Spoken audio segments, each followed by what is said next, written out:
Nampak tak? Lepas sujud tu, kita nak bangkit daripada sujud nak pergi ke rakaat yang berikutnya. Kita pegang tongkat kita balik dan teruskan sembahyang. Boleh tak boleh macam tu? Boleh. Kerana apa? Kita bukan sengaja. Yang penting sembahyang tu kena berdiri. Sembahyang wajib lah. Sembahyang kalau sembahyang sunat, sembahyang sunat ni, sembahyang apa pun yang sunat kalau duduk sihat, boleh sembahyang duduk, boleh sembahyang dalam tidur, ataupun boleh juga tak sembahyang dalam keadaan tidak menghadap ke arah kiblat dan seumpamanya. Tapi kalau dah tak musafir, nak sembahyang, kita sembahyang elok-elok. Ini adalah adab kita menghadap ke satu jihah, ke satu tempat yang paling mulia. Begitu. Selagi mana ada akal, dia kena sembahyang. Maksudnya selagi mana dia berakal. Kalau contoh dia kena rawatan ni kena ubat paling kuat, sampai dia kena tu pening-pening lalat, dia sedang pening-pening lalat, pening-pening, ingat lupa banyak saat. Dan dia terlalu sakit, dia bagi juga. Macam anak-anak kita ni, dia terlebih, dia kena dadah tu sampai hilang tu. Sampai meracau, sampai jadi berangan lah apa semua tu. Itu tak sedarkan diri. Bila waktu tak sedarkan diri, boleh dia tak sembahyang. Bila dia sedar, waras, berakal, dia tanya, ni waktu apa tau? Waktu asar encik. Kena sembahyang. Dan waktu ni lah kita sebagai seorang anak, kita kena khidmat pada mak dan ayah kita. Khidmat. Contoh kalau dia ni berhajat kepada imam, baru dia ingat sembahyang, kita kena jadi imam, duduk sembahyang sebelah dia. Baru dia ingat berapa rakaat, 4 rakaat. Kalau tidak sembahyang seorang-seorang, dia tak ingat, dia terlejak sampai 8 contohnya. Ini kita kena ingat, kena duduk sebelah dia dan sembahyang. Ini adalah khidmat yang baik yang perlu kita lakukan pada orang tua kita. Baik, yang keempat, baca Fatihah dengan bismillah. Ni dia dah bagi intro dah. Fatihah ni nanti kita akan bincang nanti.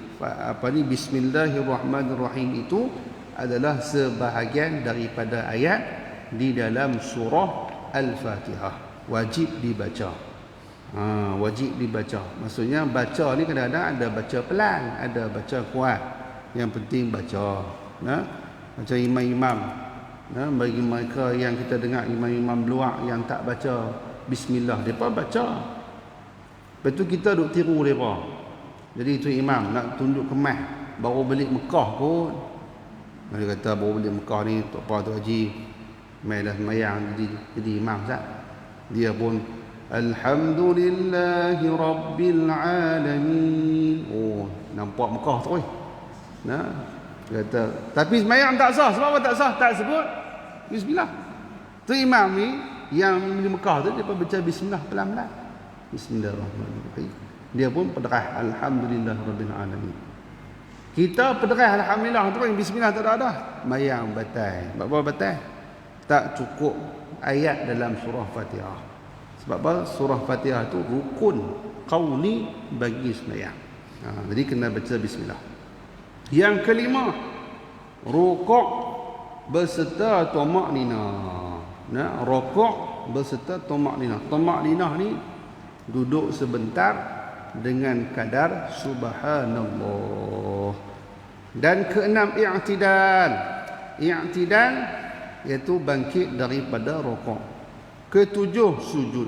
Kedelapan, duduk antara dua sujud. Kesembilan, duduk bagi tasyahud akhir. Ke-10, baca tasyahud akhir, iaitu dia bagi peringat. Dia kata bukan hampa tak hafal, hampa ingat, cuma nak peringat saja. Dia sebut iaitu at-tahiyyatul mubarakatus salawatut thayyibatu lillah. Assalamu alayka ayyuhan nabiyyu wa rahmatullahi wa barakatuh. السلام علينا وعلى عباد الله الصالحين أشهد أن لا إله إلا الله وأشهد أن محمد رسول الله Allahumma salli ala Muhammad ataupun Allahumma salli ala Sayyidina Muhammad wa ala ali Sayyidina Muhammad. Itu yang wajib. Nah, yang wajib dekat tu saja. Sebab tu kadang-kadang bila mai sembahyang tarawih ni, kita duk pula baca selawat Ibrahimiyah, sambung lepas tu, kama sallaita ala Ibrahim wa ala ali sayyidina wa barik ala sayyidina Muhammad. Imam, assalamualaikum warahmatullahi, assalamualaikum warahmatullahi, Allahu akbar. Oi, kita kama solat lagi, kama sallaita ala sayyidina Ibrahim wa ala sayyidina, assalamualaikum warahmatullahi. Rupanya dia ambil hak wajib saja. Tapi tu imam pun janganlah kalut metra tu. Nah, semayang sunat ni kalau boleh semayang bagi banyak, dan semayang bagi tertib elok. Tertib. Apa guna semayang cepat nak bagi habis awal, nak kena moral pula lepas tu. Nah, tapi semayang tak sempurna. Baca elok. Nah, hatta kalau kita baca qul huwallahu ahad, Allahu akbar, boleh tapi jangan lepas Fatihah tu terus sambung dengan qul hu. Berhenti sebentar sebagaimana yang dicadangkan dalam mazhab kita Syafi'i. Nah, habis Fatihah tu imam tunggu bagi hak belakang ni selesai baca Fatihah, dia baru bismillahirrahmanirrahim, qul huwallahu ahad, Allahu akbar. Tak lega imam tu. Lepas tu rakaat kedua habis waladdallin amin tu makmum baca habis semua.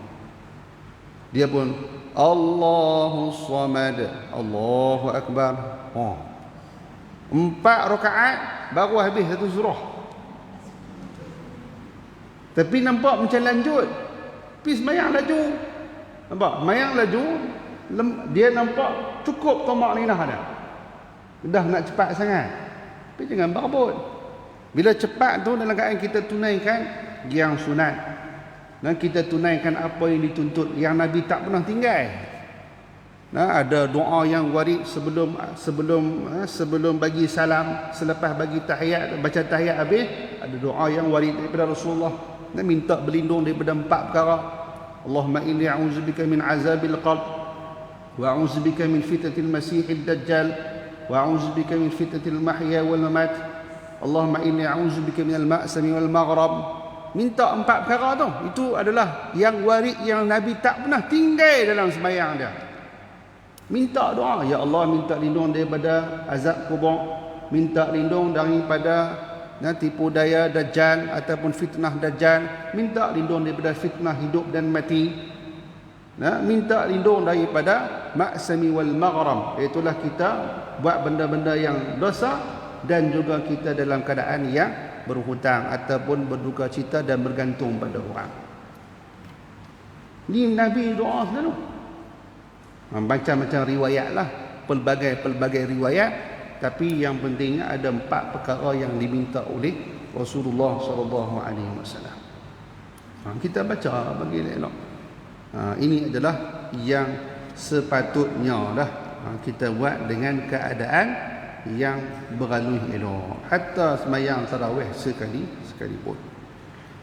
Yang ke-11, selawat atas Nabi dalam tasyahud yang tersebut itu. Maksudnya sekurang-kurang selawat Allahumma salli ala Muhammad wa ala ali Muhammad, itu sekurang-kurang salawat. Sekurang-kurang salawat. Kemudian yang ke-12, salam lepas tahiyat dan selawat itu assalamu alaikum wa rahmatullah. Rukunnya sebelah kanan sahaja. Yang sebelah kiri itu adalah sunat. Sunat. Tapi buatlah juga, janganlah kalut sangat. Assalamualaikum warahmatullahi aja, lepas tu sengap. Bagi salam dah juga sebelah yang kiri. Dan yang ke-13, tertib segala rukun itu. Itu mengikut turutan satu persatu sehingga selesainya sembahyang. Habis muqaddimah berkenaan dengan sebelum masuk pada surah Al-Fatihah. Lega lah no. Kemudian kita masuk teruslah, baca sikit, masa ada sikit lagi insya-Allah, iaitulah suratul Fatihah Makkiyah. Ni tafsir Nurul Ihsan penggal pertama, jilid yang pertama, muka surat yang kelima kalau yang cetakan lama ni, dan juga muka surat yang ke-57 pada cetakan yang baru. Baik. Suratul Fatihah. Ni surah yang pertama mengikut tertib yang telah disusun setelah mana sempurnanya Al-Quran. Al-Quran ni dia ada sejarah penyusunan. Kerana Al-Quran itu turun mengikut peristiwa, mengikut asbabun nuzul. Asbabun nuzul ni sebab turun ayat. Mula-mula turun ayat sekali, iaitulah dalam peristiwa nak melantik Nabi menjadi Rasul ketika Rasulullah duduk di Jabal Nur, di Gua Hira. Di Jabal Nur, Gua Hira. Turun ayat apa dulu? Iqra bismi rabbikal ladzi khalaq, sampai 5 ayat. 5 ayat dulu turun, tak turun sempurna lagi. Nampak tak? Kalau ikut logiknya, kita susun hak mana awal, ambil Iqra tu tak depan sekali, tapi kita buka Quran Al-Fatihah dahulu. Maksudnya Al-Quran ni dia ada sejarah penyusunannya. Lepas turun surah ataupun surah daripada surah Al-Alaq tadi ni Iqra, turun surah Muzammil. Ada sebelum tu surah Qalam, ada yang kata surah Qalam. Sebelum tu ada yang mengatakan surah, ada yang mengatakan surah Al-Muzammil. Ya ayyuhal muzammil qumil laila illa qalila. Lepas turun Muzammil, turun Mudassir. Ya ayyuhal mudassir qum fa'anzir wa rabbaka fakabbir. Turun ayat yang berikutnya. Jadi turun itu mengikut peristiwa. Bila turun mengikut peristiwa, sampailah menjelang penghujung hayat Nabi SAW, lebih kurang dalam tempoh 2 tahun sebelum kewafatan baginda Nabi SAW, Sayyidina Jibril turun kepada Nabi, yatadarusuna al-Quran. Mereka ni bertadarus Al-Quran. Sebab tu kita bulan Ramadan duk tadarus Quran. Baca, dengar, baca, dengar. Di situlah disusun oleh Jibril ayat ini diletakkan di sini, ayat ini diletakkan di sini, sehingga sempurnanya Al-Quran. Itu sejarah dia. Jadi mula-mula ayat yang turun ialah surah Alaq ataupun sebahagian daripada surah Alaq. Ayat yang terakhir yang turun, ayat apa? Ada yang kata al-yawma akmaltu lakum dinakum wa atmamtu alaikum ni'mati wa raditu lakumul islam madinah. Ini surah apa ni? Surah Al-Maidah. Tanya di apa? Di apa hafal Quran lah. Kita hapus Al-Quran. Bukan Al-Hafiz, Al-Hapus. Ada yang kata lagu tu sebab apa? Merujuk kepada peristiwa tu kena Nabi. Dia kata hari ini Allah Ta'ala firman, hari ini aku telah sempurnakan. Al-yawma akmaltu lakum, aku dah sempurna dah bagi kamu semua. Wa atmamtu alaikum ni'mati, dan aku dah sempurnakan bagi kamu nikmat aku. Wa raditu lakumul Islam madinah, dan aku telah redha ke atas kamu Islam sebagai satu agama yang kamu kena beramal, yang kamu kena hidup dengan Islam. Dari sudut bahasa tu memang ni ayat penutup. Tapi dibahaskan oleh ulama mufassir, tak, bukan ni ayat penutup, ni antara ayat-ayat yang terakhir diturunkan. Kerana mengambil peristiwa Nabi berhijrah, bukan apa ni, menunaikan haji pada Hajatul Wada', dan diturunkan ayat itu, dan menangislah Abu Bakar hal keadaan sahabat-sahabat yang lain bergembira. Abu Bakar faham ni dah dapat signal Nabi kita ni dah nak berpisah dengan kita. Habis dah tugas dia dah sempurna. Bila tugas dia sempurna, Allah Ta'ala nak ambil nyawa. Tapi yang disebutkan oleh ulama adalah ayat yang terakhir adalah wattaqu yawman turja'una fihi ila Allah summa tuwaffa kullu nafsin ma kasabat wa hum la yuzlamun. Ini surah apa? Surah Al-Baqarah. Inilah ayat yang terakhir. Ayat awal surah Al-Baqarah. Ayat tak apa nak nampak Ustaz. Wattaqu yawman turja'una fihi ila Allah, dan takutlah kamu. Wattaqu yawman, satu hari yang mana kamu akan dikembalikan oleh Allah. Ini ayat terakhir dalam Al-Quran. Apa hari itu? Hari kiamat lah. Summa tuwaffa kullu nafsin ma kasabat. Kemudian kamu akan dihitung satu persatu apa yang kamu usahakan atas dunia ni. Semua kita macam tu lah tuan-tuan. Wa hum la yuzlamun, hal keadaan mereka yang dihitung, dihisap ini tidak akan dizalimi. Hak mana buat baik, Allah Ta'ala akan balas baik. Hak mana yang buat tak baik, Allah Ta'ala akan balas. Dan sebagaimana yang telah dilakukan atas dunia. Allah Ta'ala berlaku adil. Inna Allah la yukhliful mi'ad. Allah Ta'ala tidak akan memungkiri janji. Ini yang disebutkan oleh ulama antara ayat yang terakhir turun kepada Nabi sallallahu alaihi wasallam. Dah tu macam mana duk surah Baqarah? Tak duk tang tempat surah An-Nas. Nampak tak? Jadi maksudnya Al-Quran secara keseluruhan ijmali sejak daripada azali lagi, inilah turutannya, bermula dengan Fatihah dan diakhiri dengan surah An-Nas. Kemudian dicabut satu-satu, diturunkan satu-satu kepada Nabi Muhammad selama 23 tahun, berwasilah kepada Sayyidina Jibril yang diarahkan, diilhamkan oleh Allah Subhanahu wa Ta'ala untuk memberikan kepada Nabi kita Nabi Muhammad SAW sehingga sempurna semua ayatnya. Dah tu macam mana pula ayat Quran Ustaz? Inna anzalnahu fi lailatul qadr. Macam mana sesungguhnya kami telah turunkan Al-Quran pada malam Al-Qadar. Malam Al-Qadar lah pula. Tadi kata turun sikit-sikit, ni malam Al-Qadar saja. Maka itulah yang dibahaskan oleh ulama. Allah Ta'ala turunkan Al-Quran ke langit dunia ini secara keseluruhan pada malam Al-Qadar. Pada malam Al-Qadar.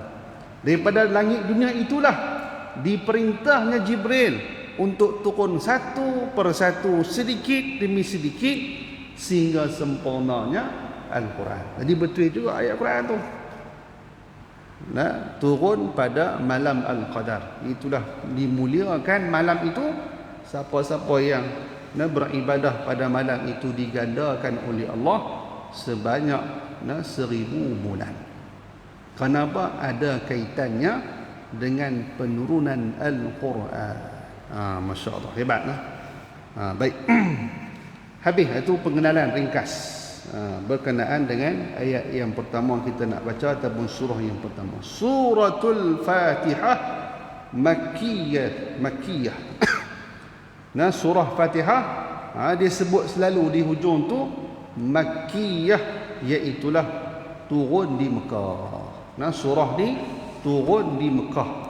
Mekah ni yang disebut Makkiyah ini bukan merujuk kepada tempat, tetapi merujuk kepada peristiwa dan zaman masa Nabi SAW duduk di Mekah sebelum hijrah. Dan dalam Al-Quran dia ada dua kategori besar jenis ayat. Satu surah Makki ataupun ayat Makkiyah, dan ada lagi ayat yang berkaitan tentang Madani ataupun Madaniyah. Ayat yang bersifat ataupun dibangsakan kepada Mekah, dan ayat yang dibangsakan kepada Madinah. Qaul ulama yang paling tepat dalam masalah ni ialah apa-apa saja ayat yang diturunkan sebelum Nabi hijrah itu dikira sebagai ayat Makkiyah.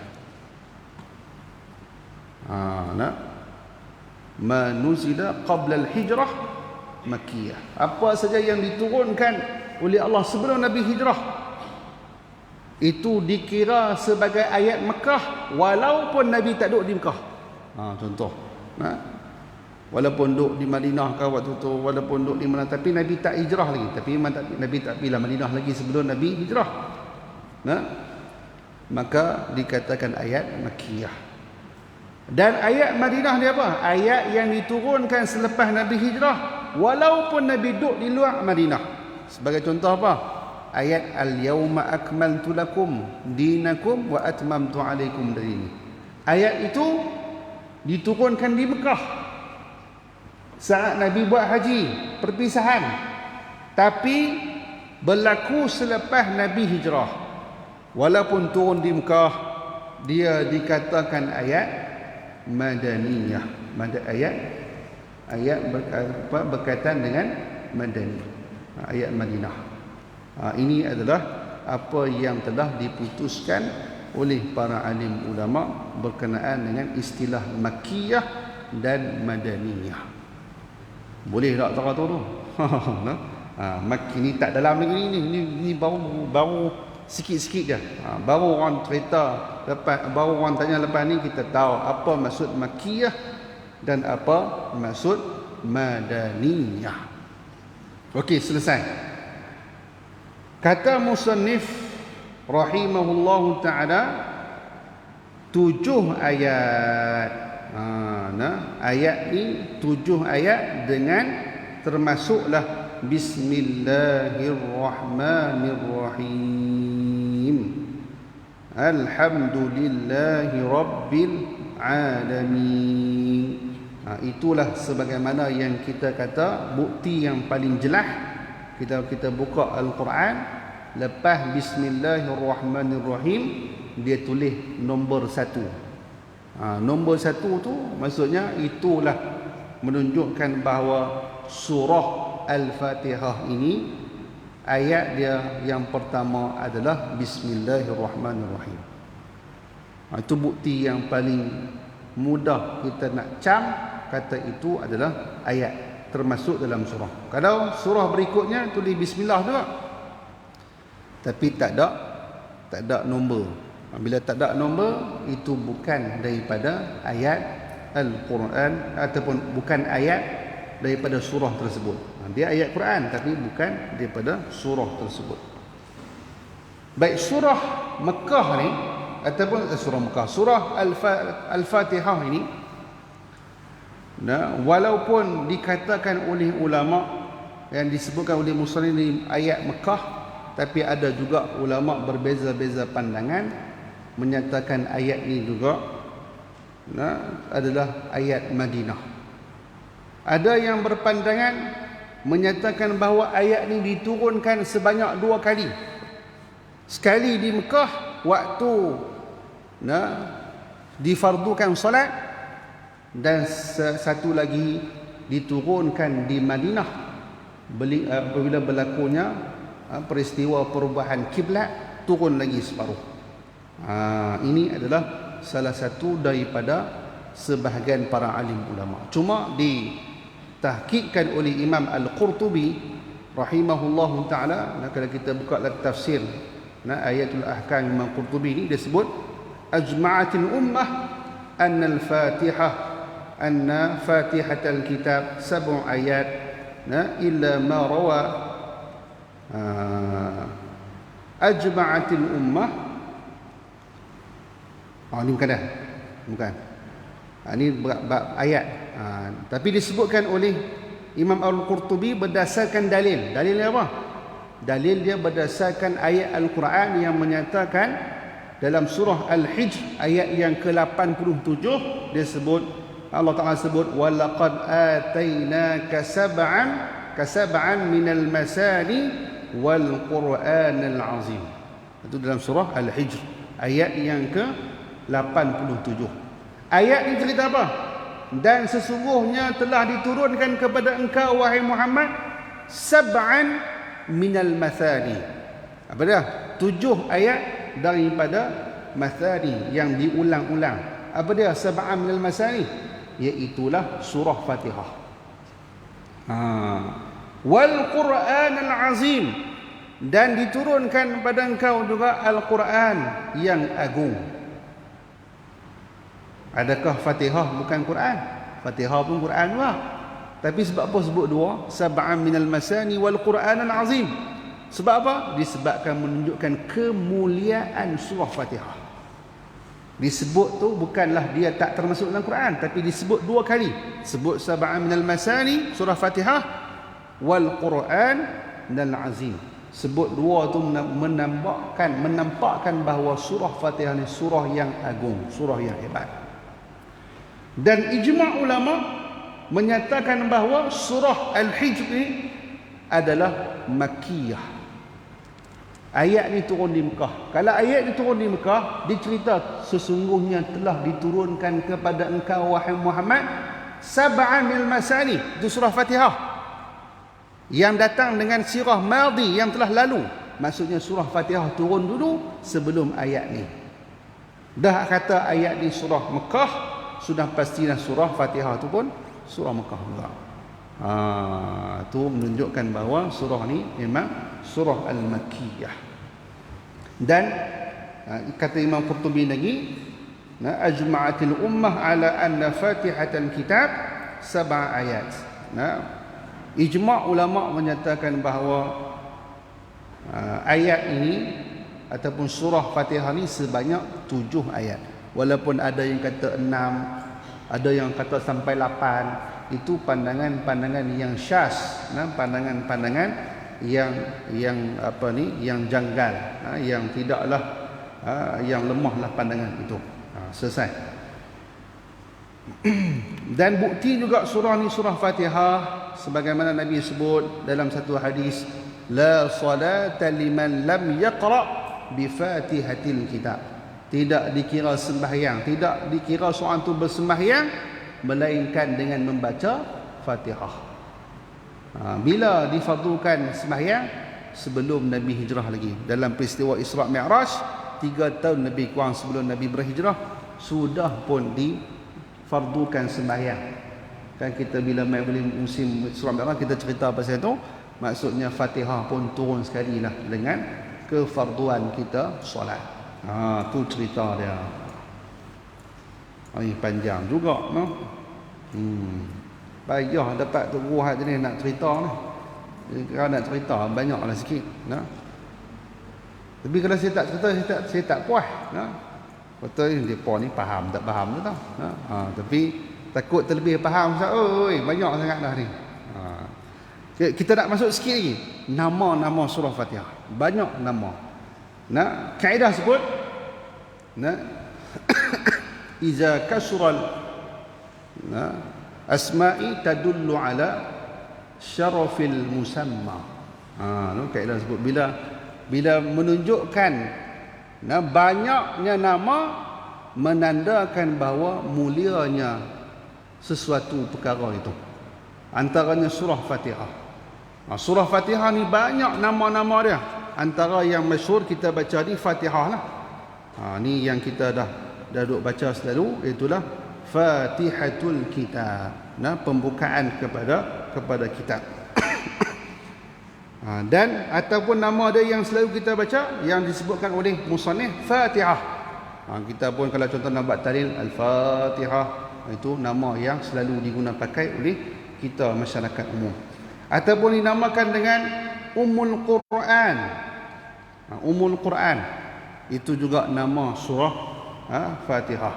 Yang keempat, ada yang digelarkan sebagai Suratul Kanz, Al-Kanzu. Ialah perbendaharaan yang besar Allah Ta'ala turunkan. Ini sebagaimana yang warid daripada kisah sahabat Nabi SAW yang waktu ketika dia duduk tengah sembahyang, Nabi panggil dia. Tapi dia tak menyut.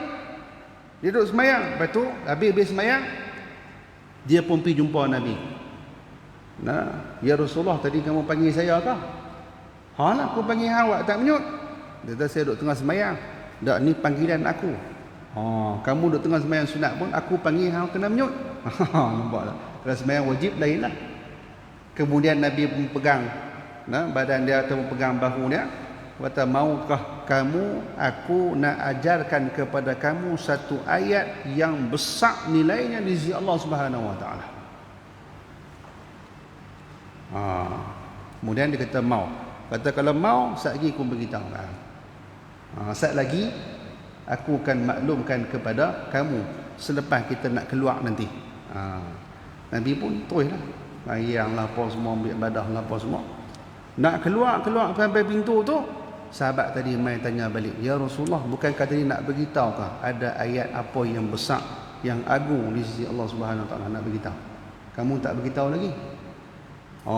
Itu menunjukkan bahawa sahabat Nabi ni bersungguh-sungguh nak tahu pasal ilmu. Tapi kalau kita tak lah kot. Ustaz kata, satgi saya nak beritahu satu amalan. Dia kata, amalan pula dah banyak lah Ustaz ni. Oi. Lepas tu terang nak habis tu, dia kata, doa lah, pergi lupa lah satgi, kalau hurai panjang lagi, lambat lagi nak habis kuliah. Itu menunjukkan bahawa kita cemui untuk ilmu. Tapi Masya Allah, sahabat-sahabat ini dia kalau boleh dia nak dapat ilmu tu sungguh-sungguhnya, dia tanya. Maka Nabi pun kata, suratul Fatihah, bacalah surah Fatihah. Surah Fatihah ni sangat besar pembendaharaan Allah Subhanahu Wa Taala yang ada di dalam surah Al-Fatihah. Pembendaharaan yang disebutkan kanzun min kanzi tahtil arsh. Satu pembendaharaan yang besar di bawah arasy Allah Subhanahu Wa Taala, iaitu surah Al-Fatihah. Kemudian ada yang dinamakan yang kelima dengan Al-Kafiyah, yang keenam dengan Al-Wafiyah, dan juga yang ketujuh dengan Asy-Syafiyah, dan yang ke-8 Asy-Syifa.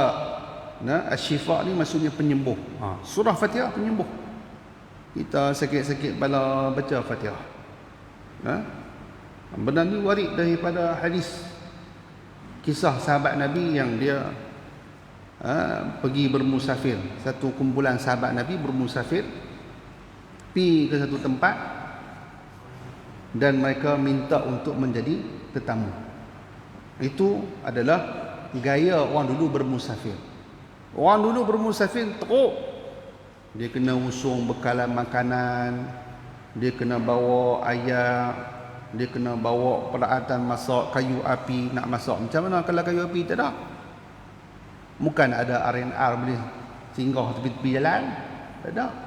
Kita kalau pun berjalan di jalan Greek tu, kalau berhenti dekat tu, dekat Titi Wangsa tu, syok mandi. Sejuk. Penat-penat mengantuk-mengantuk mandi tu, segak tu. Padang, kalau padang pasir mana ada air, tak ada air. Jadi kena bawa penat, kadang-kadang terputus bekalan. Bila terputus bekalan, mereka ni bila pergi ke satu kampung, mereka minta untuk menjadi tetamu, dan tuan tanah ataupun tuan kampung tu ataupun tuan rumah ni wajib untuk melayan tetamu pada waktu itu 3 hari 3 malam. Lepas tu faham-faham. Faham-faham 3 hari ya. Okey. Jadi depa pun sahabat-sahabat ni pergilah nak bertamu. Pergi bertamu ni tiba-tiba tak diterima. Kami tak mau terima lah hampa sebagai tetamu. Mungkinlah sebab yang pelbagai lah. Kalau kita hari ni orang ketuk rumah minta dia tetamu, boleh ke? Kita pun seriau lah. Selagi mai hari kedua kan kita hilang. Dan ni zaman orang jahat-jahat tu banyak. Jadi kita pun tak boleh nak terima tetamu. Jadi mungkinlah kita sangka baik pada waktu tu, mereka ni rasa takut. Mai aku penat-penat muka habis corang habis takut. Jadi mereka pun sahabat-sahabat Nabi redha saja. Pilah duduk di hujung kampung tu. Dia berehat sebentar di situ. Duk tak lama, ketua kampung JKK kena Patuk Ulang. Ada yang kata berbisa, bintang-bisa ni Patuk Ulang ke, kalau jengking ke, kena Patuk Ulang. Patuk Ulang tu sakit sehingga nak bawa pada mati. Habis dah mai cari doktor pakar PKPG apa semua tak selesai. PKPG ke, pergi hospital besar Pulau Pinang ke, tak selesai juga. Ni teruk pada COVID lagi ni. Tak selesai juga. Bila tak selesai, ada cadangan. Jom dah pergi tanya kot-kot yang main tadi ni boleh berubat. Pergi tanya, boleh tak tolong berubat ketua kampung kami ni? Kalau mati ketua kampung ni, elang kami tak naik ni. Naya contoh cerita bagi tambah